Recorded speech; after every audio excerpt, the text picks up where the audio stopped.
What's going on, guys? Welcome back to the channel. Today I'm going to be talking about How to Train Your Dragon. Oh yeah, it's the remake. On the rugged Isle of Berk, where Vikings and dragons have been bitter enemies for generations, Hiccup stands apart, defying centuries of tradition when he befriends Toothless, a feared Night Fury dragon. Their unlikely bond reveals the true nature of dragons, challenging the very foundations of Viking society. I think I'm probably in that boat with everybody else, where everyone was surprised that they were remaking How to Train Your Dragon. And to be quite honest with you, I think that they probably should have waited to do a live-action adaptation of this movie for another few years or so. It's too soon for me after that animated trilogy ended. I get that the first movie came out in 2010, but it was 2019 when The Hidden World came out. So the whole time I'm sitting there watching this movie, I'm just literally thinking about the animation. And most of that is because this is a shot for shot remake of that. So it really begs the question, what's the point? And you could honestly beg the question with Disney, with what's the point of your live action remakes if you're not going to make them better? I get it. But honestly, I probably would prefer a lot of the Disney live action remakes over this. This was still fun. I really did like the heart and soul that and care that they attempted to put in the movie. It had a lot of that. If that is something that you complain about with the Disney live action remakes, you might actually see that there is an attempt to try and capture that spirit of the animation here again. And we all come here for Toothless. We love Toothless. He's the man. He's our favorite dragon, right? Mason Thames is also really good as Hiccup. I really loved Nico Parker as Astrid.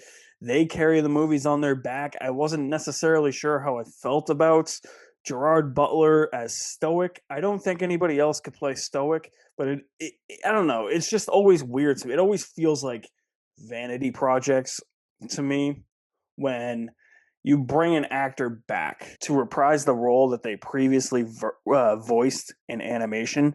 It's going to be happening with Moana next year with Dwayne Johnson voicing Maui and then him playing Maui in the live action one. It just feels like ego trips to me. And that's kind of what it felt like here for Gerard Butler, but at the same time, nobody else can play Stoic, if you ask me. I just needed a little bit more. Of course, this movie's 2 hours. It's 2 hours and 5 minutes. It's directed and written by Dean Dubois, who wrote and directed the original trilogy as well. There's definitely extended battle scenes, I would say, but that's probably the biggest extent of what's changed and what's not from the animation.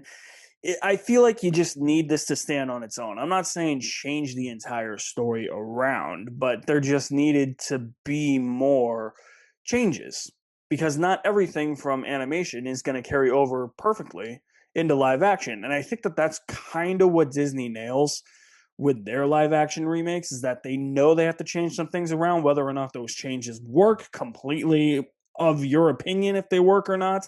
I think most of the time they don't, but I understand why they do it. This to me felt like The Lion King. It was a live action shot for shot remake.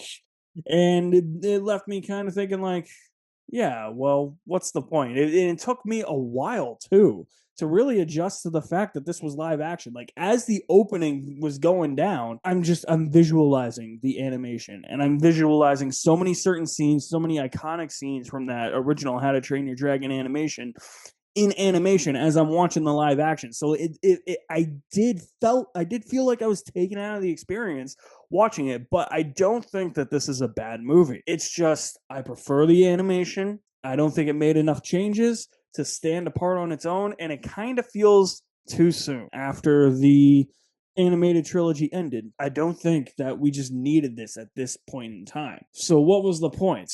I really don't know. I think it's definitely like a solid 3 out of 5 movie. And this is nowhere near the league of the original one. I think How to Train Your Dragon 2025 is worth watching with just over half a bucket of popcorn.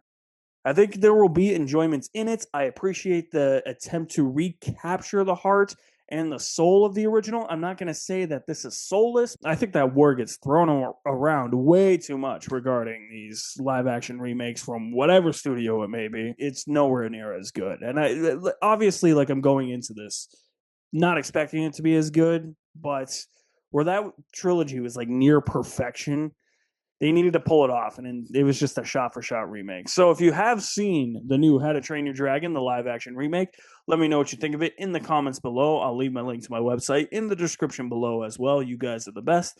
Thank you for watching. My name is Alex Madden, and I will see you at the movies somewhere.